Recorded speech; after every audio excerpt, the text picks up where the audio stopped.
Thank you, Sebastian. And now giving the word to Adam Bisek from Form Synergies. Yeah, thank you. So, a little bit about myself. Maybe I represent a reverse, I don't know what I represent, but a reverse movement of people. Instead of young people moving away or looking away from rural areas, instead a city boy who finds their heart in rural areas and wishes to see them become an important part in our wider transitions as sustainable European societies. I'm from Stockholm. It's the capital city of Sweden. But my dad used to be a farmer, actually, from New Zealand. He grew up in a very remote region of New Zealand, hence the slight accent on my side. And he always told me, never get into farming, Adam. Like, it's the worst. All of us left when we were 16. We went to the big city, which would be a very small town in European ways, but in New Zealand it's a huge place. And he would talk about my granddad, his father, that, you know, he was a successful accountant, and then he just decided, no, I'm going to go and live off the land and live next to this gorgeous river. And no one in the family could understand him. My grandma would cry several nights, you know, being like, oh my God, I lost the city life, and now I'm in this rural area, oh my goodness. But I can suppose that a lot of you might also recognize what my granddad was probably thinking, and I recognize that too. So, in a way, we're going full circle, and actually, Forum Synergies, who are we? We're a non-profit network that aims at connecting citizens, organizations, and practitioners to bring them together to have real-life opportunities to exchange ideas and to support sustainable rural development. So I came fresh out of university and I applied. I heard it from a friend who actually lives here in Brussels that I'm staying with at the moment. And I was offered to go to Armenia and live in the Armenian rural countryside for 2 weeks, where I learned a lot. And coupled with some experiences in the Balkans, living with rural communities in Kosovo and Montenegro and Albania,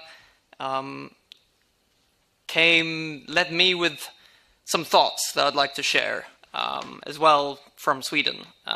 And I know everyone's probably really tired, so I'm going to try to keep this brief. There are two messages here, really. As young people, we would like help from you, and we would also like recognition. And we would like recognition as important drivers and as an important actor and stakeholder for a resilient rural Europe, essentially. I'll go in a little bit exactly what I mean by that. So myself and many other of my friends and other networks that other young people I've met through my days driving around rural Europe, we really want to see strong rural communities. And we have these WhatsApp groups, for example, where we talk about, oh, could we do this, could we do that? And everything just kind of stops in this app, because there isn't funding, there isn't this support from local communities. How do we get it done? And what happens is that we dream about, a lot of us, we want to not only own land and build a nice farm, right, that maybe my granddad envisioned, but really we want to try to build resilient communities in Europe. A lot of us, myself included, are extremely motivated by climate change. This is extremely worrying. So we need to rethink our food systems. We need to,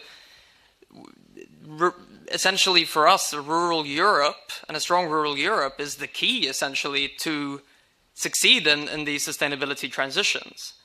But for this to happen, we need a strong rural movement. And for a strong rural movement to be resilient, we think youth must be recognized, essentially, as an important key and as a player in this transition. Anita, who was here before, she left, unfortunately, but she said something that, you know, these discussions we have now, they shouldn't stop. You know, I know all of you are itching to go away, but when we go away, we shouldn't leave all of this. We need to continuously work, and sometimes youth voices, like today, it becomes the last thing of the day, essentially, and then it stops there. So the way we see is that youth need to be engaged consistently and constantly in rural development. And what does engage constantly mean? It means, my second point, recognition. And I hate to say it, but recognition also means investment and capacity. And this ultimately means policy at the end of the day. And of course we can talk about, all right, we have this and this policy, sometimes speaking to the commissioners, like running into a brick wall or something like that. But we need to, as a rural group, come and identify, actually, facilitating youth transition and intergenerational justice is important. And then I have a practical suggestion, which has nothing to do with policy, but something that we can all bring with us today, and hopefully maybe talk about in Scotland. And that is a rural experience hub. What is this?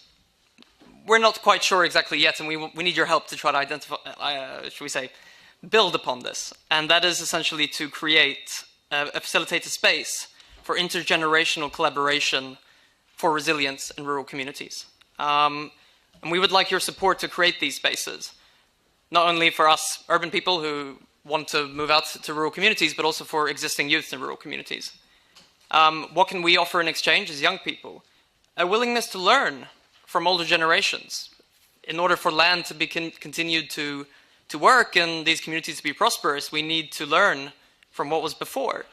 But we also bring fresh ideas. Sustainability, I mean, there's so many different ideas about how a sustainable European rural life can look like. We want to try to talk these ideas with you. And really, at the end of the day, it's about creating a shared vision for what our rural Europe should look like. And this is the big how. How do we do that? So I want to leave you with that, and I hope we can discuss this more in Scotland. And there's been talk about Rural Youth Summit in Scotland, which is really cool to see.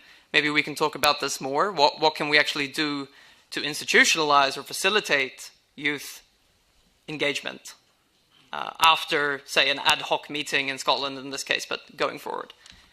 Yeah, I'll say thank you for listening.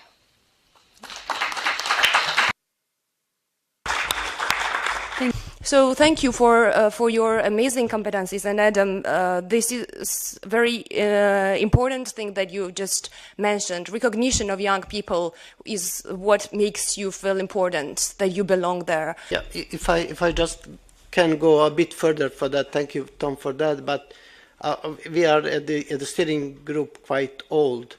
And then it would be really good to have young people there. So I would like, and Adam, thank you for actually sharing that idea about, how do you call it, rural experience hub. I think it's quite amazing idea.